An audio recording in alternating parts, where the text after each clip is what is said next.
নতুন সিলেবাসের অন্তর্ভুক্ত দ্বাদশ শ্রেণীর বাংলা বিষয়ের আলোচনা আজকে করব।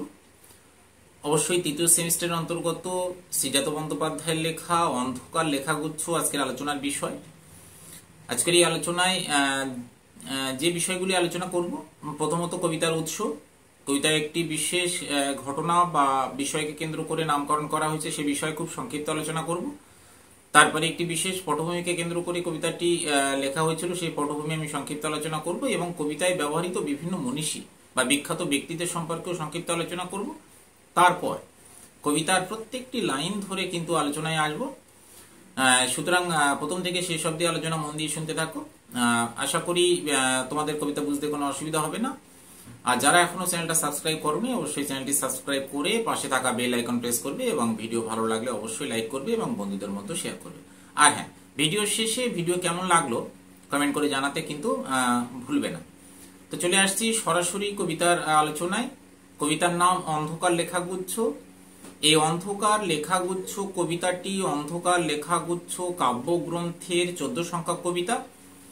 2015 সালে কবি প্রায় 43টি কবিতার সংকলন নিয়ে একটি সিরিজ সমাজ মাধ্যম ফেসবুকে প্রকাশ করছিলেন বা প্রকাশ করতে শুরু করে দিয়েছিলেন। তারপরে কি হয়, এই কবিতাগুলিকে নিয়ে সিগনেট প্রেস থেকে একটি পুস্তক প্রকাশিত হয় এবং তার পরবর্তী পর্যায়ে কবি শ্রীজাত বন্দ্যোপাধ্যায়ের কবিতা সংগ্রহে 3য় খণ্ডে কিন্তু কবিতাটি স্থান পায় এবং অবশ্যই এই কবিতা সংগ্রহ কাব্যগ্রন্থটি আনন্দ পাবলিশার্স থেকে কিন্তু প্রকাশিত হয়। এবার আসছি এই কবিতার নামকরণের একটি বিশেষ কারণ। মানুষ আজ কিন্তু প্রাতিষ্ঠানিক ধর্ম এবং অন্ধবিশ্বাস ও হিংসায় নিমগ্ন। এখন প্রশ্ন হলো, এই প্রাতিষ্ঠানিক ধর্ম কি? অবশ্যই আলোচনা শুনতে থাকো। প্রাতিষ্ঠানিক ধর্ম কিন্তু আলোচনা করবই। এরপরে কবি কিন্তু সেই সব মানুষদের পাঠকদের প্রশ্ন জাগিয়ে তুলতে চেয়েছেন এই কবিতার মাধ্যমে যে কোন ধর্মই শ্রেষ্ঠ বা কোন ধর্মই শ্রেয়, প্রাতিষ্ঠানিক ধর্ম না মানব ধর্ম, না জীবন আদর্শ, এই কিন্তু প্রশ্ন তুলতে চেয়েছেন। সুতরাং কবিতায় উঠে এসছে তৎকালীন সেই হিংসাত্মক সেই ধর্ম এবং ধর্ম নিয়ে রাজনীতি, সেই রক্তাক্ত ইতিহাস, অর্থাৎ সেই অন্ধকারময় দিক, সমাজের অন্ধকারময় দিক এই কবিতায় উঠে এসছে। তাই কবিতার নামকরণ কিন্তু অবশ্যই অন্ধকার লেখাগুচ্ছ। এবার আসছি কবিতার একটি বিশেষ পটভূমিকে কেন্দ্র করে কবিতাটি রচিত হয়েছিল। সেই পটভূমি খুব সংক্ষিপ্ত আকারে বিজ্ঞান, ধর্মবিশ্বাস এবং নাস্তিকতার জন্য লেখালেখির জন্য ধর্মীয় ও রাজনৈতিক উন্মাদনায় 2015 সালের 26শে ফেব্রুয়ারি ঢাকায় 21শে বইমেলায় খুন হতে হয়েছিল একজন ব্লগার, অবশ্যই অভিজিৎ রায়কে। তাহলে সামাজিক রাজনৈতিক পরিমণ্ডলে ঘটে যাওয়া এই সব ঘটনার প্রেক্ষিতেই কিন্তু কলম ধরেছিলেন কবি শ্রীজাত বন্দ্যোপাধ্যায় এবং লেখা হয়েছিল অন্ধকার লেখাগুচ্ছ। এবং ওই বছরে বাংলাদেশে আরো 5 জন বাংলাদেশি বিখ্যাত মানুষকে খুন হতে হয়েছিল। তারা কেউ কেউ বিজ্ঞানের সেবা করেন, তারা কেউ নাস্তিকতার জন্য লেখালেখি করেন, কেউ বা প্রকাশক ছিলেন এবং পরের বছরেও কিন্তু এই খুনের ধারা কিন্তু অব্যাহত ছিল এবং এই সব পরিস্থিতি বাংলাদেশকে উত্তাল করে তুলেছিল। অবশ্যই কয়েকজনের নাম এই প্রসঙ্গে আমি একটু মনে করিয়ে দিচ্ছি: নাজিমুদ্দিন সামাদ, জুলহাল মান্নান, হুমায়ুন আজাদ, রাজীব হায়দার, ওয়াশিকুর বাবু, নিলয় নীল এবং অনন্ত বিজয়। এই সব খুন বাংলাদেশকে কিন্তু উত্তাল করে তুলেছিল, সমস্ত পৃথিবীকে উত্তাল করে তুলেছিল এবং তার আঁচও কিন্তু কলকাতায় এসে পড়েছিল। এবার আসছি কবিতার গঠন রীতিতে। গঠন রীতির দিক দিয়ে বিচার করলে কবিতাটি অবশ্যই চতুর্দশপদী কবিতা। এই কবিতার 14টি মাত্রা বা লাইন এবং প্রত্যেকটি লাইন বা মাত্রায় কিন্তু 14টি করে চরণ। এবং এই কবিতাটি অক্ষরবৃত্ত রীতিতে কিন্তু কবি লিখেছেন এবং কবি পেত্রার্ক, শেক্সপিয়ার, রবীন্দ্রনাথ বা মাইকেল মধুসূদন দত্ত কাউকেই কিন্তু অনুসরণ বা অনুকরণ করেননি। এবার আসবো কবিতায় ব্যবহৃত বিভিন্ন মনীষী,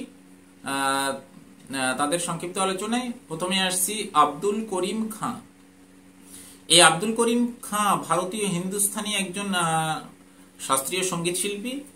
তিনি তার সঙ্গীতের পাশাপাশি বিভিন্ন বাদ্যযন্ত্র যেমন সারঙ্গী, রুদ্রবীণা, সেতার, তবলা বাজানোর পারদর্শী ছিলেন বা সাবলীলভাবে তিনি বাজাতে পারতেন।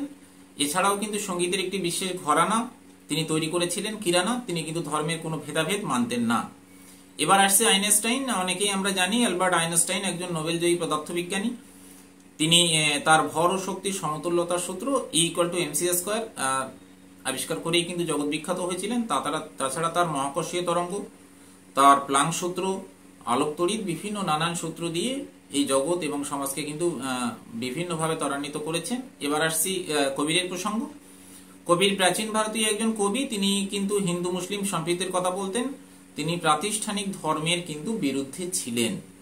তিনি একজন মানবপ্রেমী ছিলেন, তিনি সাম্যবাদী ছিলেন। এবার আসছি ভ্যান গগ, ভিনসেন্ট ভ্যান গগ। তিনি একজন ওলন্দাজ চিত্রশিল্পী। তার একটি বিশেষ ধরন ছিল রুক্ষতার মাঝখানে তুলির টানে বা রঙের খেলায় তিনি কিন্তু সৌন্দর্য ফুটিয়ে তুলতে পারতেন। এই সৌন্দর্য ফুটিয়ে তোলার জন্য, এই বিশেষ ধরনের জন্য তিনি কিন্তু পৃথিবীর একটি বিখ্যাত চিত্রশিল্পী। এবার আসবো অবশ্যই Garcia Lorca, Federico Garcia Lorca. তিনি কিন্তু স্প্যানিশ একজন কবি ও লেখক। তাকে জনগণের কবি বলা হয়। তার লেখার মধ্যে যেমন একদিকে সূক্ষ্ম ব্যঞ্জনা এবং তার লেখার মধ্যে সমস্ত ক্ষেত্রেই কিন্তু প্রতিবাদ থাকতো, অর্থাৎ তিনি একজন প্রতিবাদী কবি। অবশ্যই জনগণের কথা, জনগণের পক্ষ অবলম্বন করে তিনি কিন্তু লেখালেখি করতেন। এবার আসছি লেনিন, ভ্লাদিমির ইলিচ উলিয়ান তার পুরো নাম। তিনি একজন রুশ বিপ্লবী। এই রুশ বিপ্লবী লেনিনের মূল উদ্দেশ্য ছিল গণতান্ত্রিকভাবে মানুষকে সংগঠিত করে তোলা। সর্বহারা মানুষদের অধিকারের জন্যই কিন্তু তিনি সারা জীবন লড়াই করেছেন। তিনি বিভিন্ন রকম পদ সামলেছেন। সে সোভিয়েত রাশিয়া এবং সোভিয়েত ইউনিয়নের বিভিন্ন গুরুত্বপূর্ণ পদ কিন্তু তিনি সামলেছেন। এছাড়াও কিন্তু তিনি আন্তর্জাতিক সাম্যবাদী আন্দোলনের একজন অন্যতম ব্যক্তি ছিলেন। এবার আসছি কবিতার আলোচনায়। তার আগে আবারও বলছি, যারা চ্যানেলটা এখনো সাবস্ক্রাইব করোনি, চ্যানেলটা সাবস্ক্রাইব করে পাশে থাকা বেল আইকন প্রেস করে রাখবে। কারণ প্রত্যেকটি আলোচনা দ্বাদশ শ্রেণীর তৃতীয় সেমিস্টার বাংলা বিষয়ের আলোচনা এবং তার প্রশ্নপত্র নিয়ে আমি কিন্তু হাজির হব। সবার আগে তুমি নোটিফিকেশন পেয়ে যাবে। তো সরাসরি চলে আসছি কবিতার আলোচনায়। কবিতার নাম অন্ধকার লেখাগুচ্ছ, লিখেছেন শ্রীজাত বন্দ্যোপাধ্যায়। মূল কাব্যগ্রন্থ অন্ধকার লেখাগুচ্ছের 14 সংখ্যক কবিতা। কবিতাটি যেহেতু 4-4-4-4-2 ভাগে ভাগ করা হয়েছে, অর্থাৎ প্রথম 4 লাইন 4-4-4-12 প্লাস 2, এভাবেই ভাগ করা হয়েছে 14 লাইনে। তো প্রথম 4 লাইন আগে আলোচনা করব, 4টি পর্যায়ে এই কবিতাটি আলোচনা করব। আব্দুল করিম খাঁর ধর্ম ছিল গান, আইনস্টাইনের ধর্ম দিগন্ত পেরোনো, কবিরের ধর্ম ছিল সত্যের বয়ান, বাতাসের ধর্ম শুধু না থামা কখনো। তাহলে আব্দুল করিম আগেই বলেছি ভারতীয় শাস্ত্রীয় সঙ্গীত শিল্পী। সঙ্গীতের বিভিন্ন রকম সুর মূর্ছনায় তার কিন্তু বিভিন্ন মানুষের মনে পৌঁছে যেতেন এবং বিভিন্ন মানুষকে একত্রিত করার তার যে প্রচেষ্টা, অর্থাৎ সঙ্গীতই ছিল কিন্তু তার ধর্ম। প্রাতিষ্ঠানিক ধর্মকে অস্বীকার না করেও সঙ্গীতই ছিল কিন্তু তার ধর্ম। আবার আইনস্টাইন অবশ্যই বিশ্ববিখ্যাত একজন বিজ্ঞানী। নানা বাধা অতিক্রম করেই কিন্তু একের পর এক আবিষ্কার করেছিলেন তিনি, যা কিন্তু ছিল মানুষের কল্পনার অতীত। তাহলে আইনস্টাইনের কাছে বিজ্ঞানের নিত্য নতুন কৌশল আবিষ্কার করাই কিন্তু ছিল ধর্ম। আবার কবিরের জীবনের লক্ষ্য ছিল সত্যের পথে চলা, অর্থাৎ তার জীবন আবর্তিত হয়েছিল মানব প্রেমকে কেন্দ্র করে। মানুষের ভালোবাসাই ছিল তার জীবনের ধর্ম। তাহলে আমরা এখানে 3 জন ব্যক্তির আলোচনা দেখলাম, আব্দুল করিম, আইনস্টাইন এবং কবির। একজন সঙ্গীত শিল্পী, একজন বিশ্ববিখ্যাত পদার্থবিজ্ঞানী, আর একজন কিন্তু সত্যের পথে চলা মানুষ। তাহলে এরা কি করেছেন? এরা বিভিন্ন পন্থা দিয়ে বা তাদের কাছে ধর্ম কি, একজনের কাছে সঙ্গীতই ধর্ম, একজনের কাছে বিজ্ঞানের নানা রকম আবিষ্কারই ধর্ম, আর একজনের কাছে সত্যের পথে চলাই কিন্তু ধর্ম। তাহলে আমরা দেখলাম সুর, বৈজ্ঞানিক আবিষ্কার কিংবা সত্যের ধর্ম মানব জীবনের সমস্ত অন্ধকারকে ঘুচিয়ে দেয়। তাহলে যা মানব জীবনের সমস্ত অন্ধকারকে ঘুচিয়ে দেয় সেটাই তো প্রকৃত ধর্ম।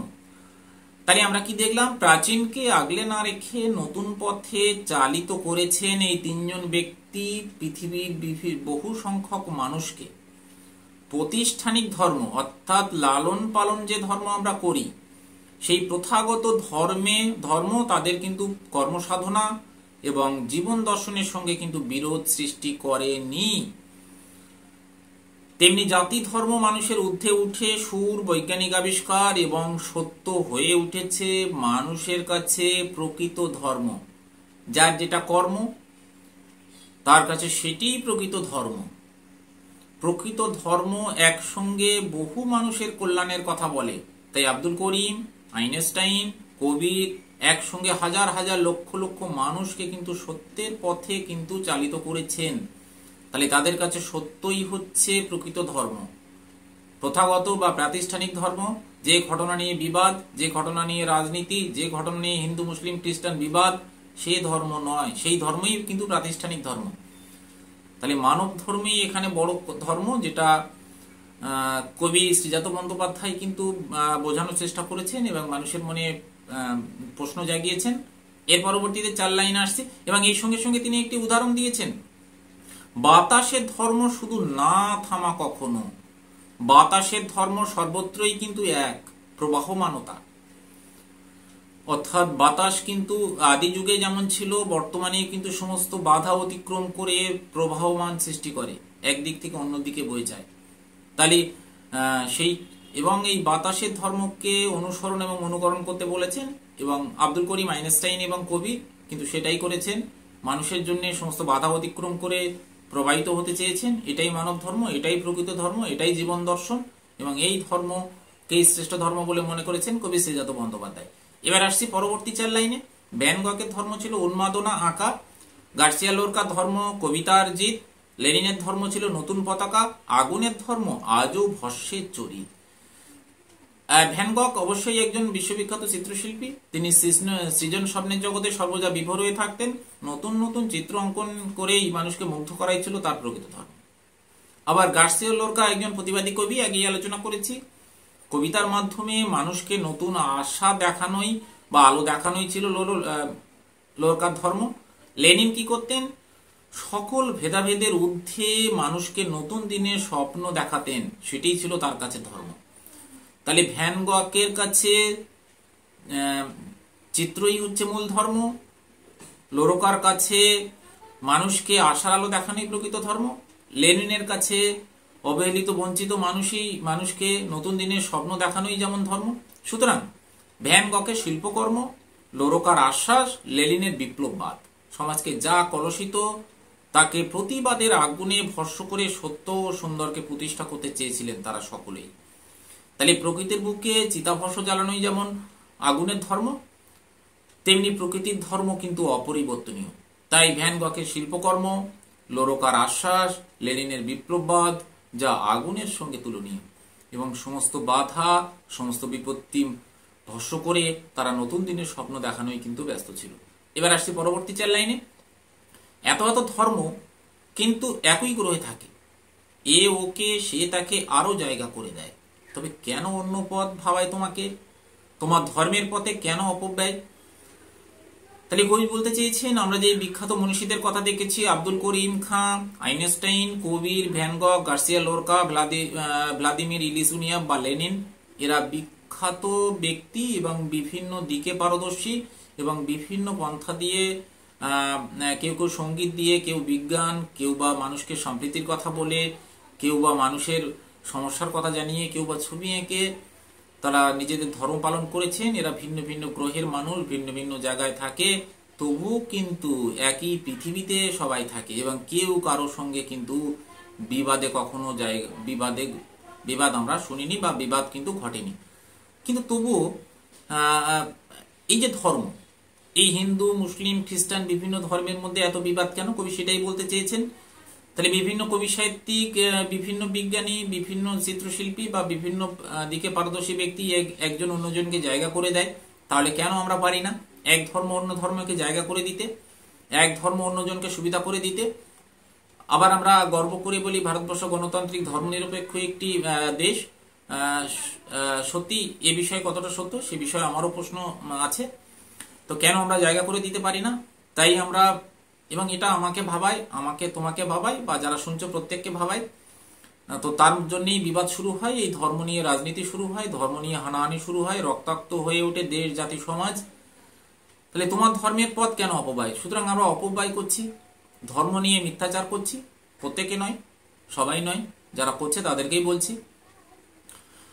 তো এই বিবাদ কেন দেখা যাবে? পৃথিবীর বিভিন্ন জাতি, ধর্ম, বর্ণ নির্বিশেষে প্রত্যেকটি মানুষ সমান, প্রত্যেকটি মানুষের সমান অধিকার আছে, ধর্ম রাজনীতি নিয়ে বলার প্রত্যেকেরই অধিকার আছে, তবে বিবাদ কেন? এই প্রশ্ন কিন্তু কবি জাগিয়ে তুলেছেন পাঠকদের মনে, আমারও কিন্তু সেই একই প্রশ্ন।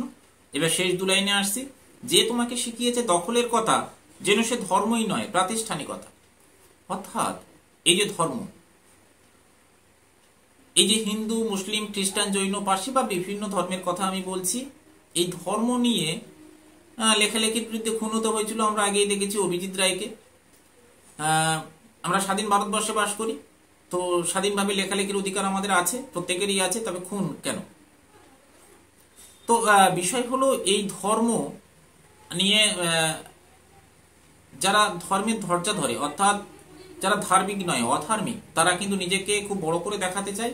তাই এই ধর্ম নিয়ে আজ শুরু হয়েছে রাজনীতি, হিংসা, রক্তাক্ত হয় সমাজ, রক্ত ঝরে দেশ জাতির বুকে, এবং অবশ্যই খুন হতে হয় অনেক মানুষকে। তাই যে ধর্ম মানুষকে রক্তাক্ত করে তোলে, যে ধর্ম মানুষকে অন্য মানুষের হাতে নিগ্রত হয়, যে মানুষ খুন করে, যে ধর্ম সমাজ এবং জাতিকে কলুষিত করে, সেই ধর্মই কিন্তু প্রাতিষ্ঠানিকতা। সুতরাং এই ধর্মই নয় কবির কাছে। সুতরাং মানব ধর্ম বা জীবন আদর্শই কিন্তু বড় ধর্ম, যা কবি বোঝাতে চেয়েছেন। কবিতা আলোচ্য বিষয় পর্যন্ত। যদি এই আলোচনার বিষয় ভালো লেগে থাকে অবশ্যই ভিডিও লাইক করবে এবং কমেন্ট করে জানাবে তোমাদের কেমন লাগলো, এবং পরবর্তী পর্যায়ে অবশ্যই অন্যান্য কবিতা এবং অন্যান্য সমস্ত বিষয় নিয়ে আসবো, এবং অবশ্যই প্রশ্নপত্র নিয়ে আসবো। তো ভিডিও আলোচনা এই পর্যন্তই। সবাইকে ধন্যবাদ।